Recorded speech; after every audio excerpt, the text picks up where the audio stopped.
and budget. It's a position that he held during Trump's first term. And the president-elect making this announcement, his choice for U.S. Surgeon General, Dr. Jeanette Nashwat.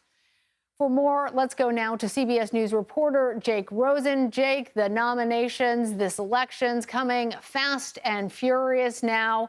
What can you tell us about these picks and how they compare perhaps to some of the other more controversial picks? It seems, especially in the case of Bessent, that he is well respected, and several of these others maybe have more of a CV that you would expect to see from a cabinet level position.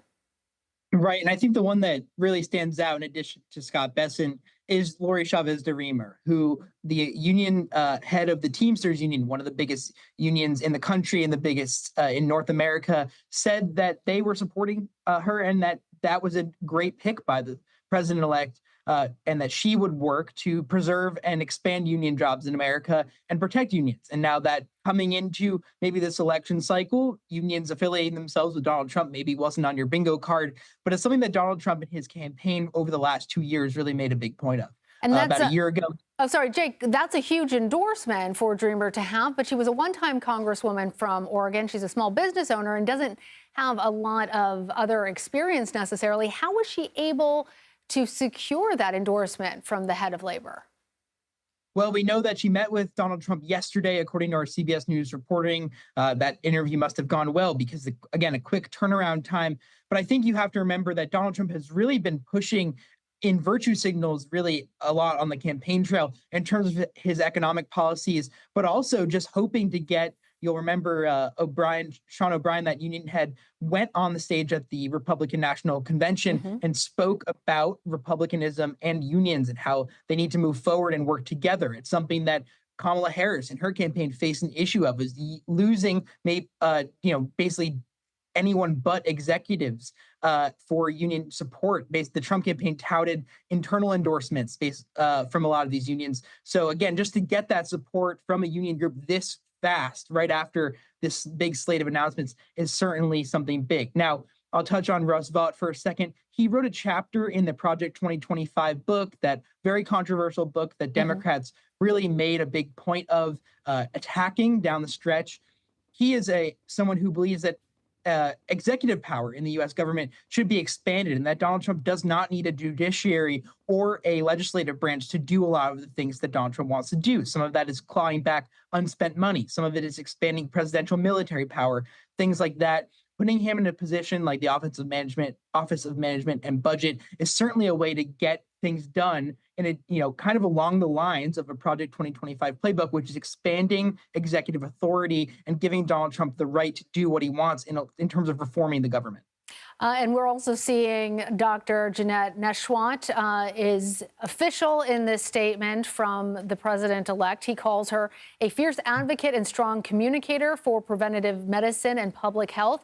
Among some of her life experiences, he says that during the COVID-19 pandemic, she worked on the front lines in New York City, treating thousands of Americans, and helped patients in the aftermath of President Donald Trump's historic Operation Warp Speed, crediting her and others with saving hundreds of millions of lives. Again, we're seeing another person who is board certified in medicine, being tasked with Surgeon General, the top doctor for the United States.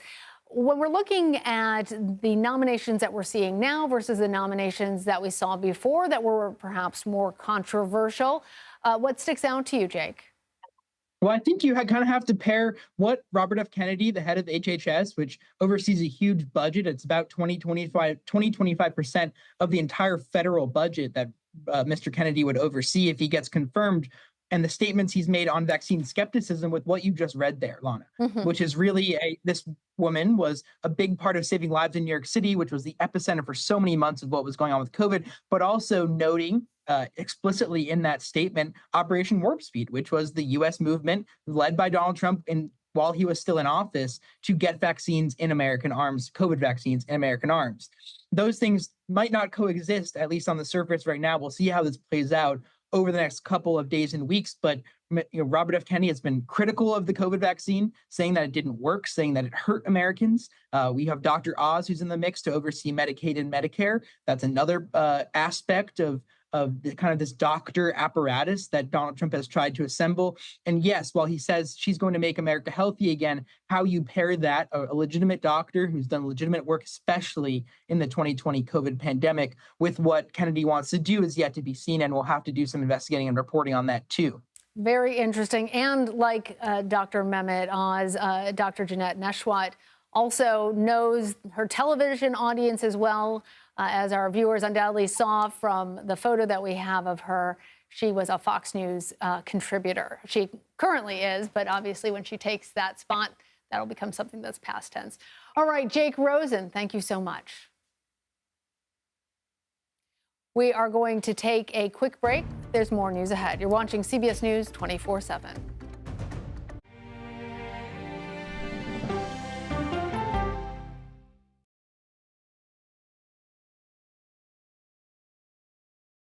Go to the ends of the earth. Right now. We got something crazy.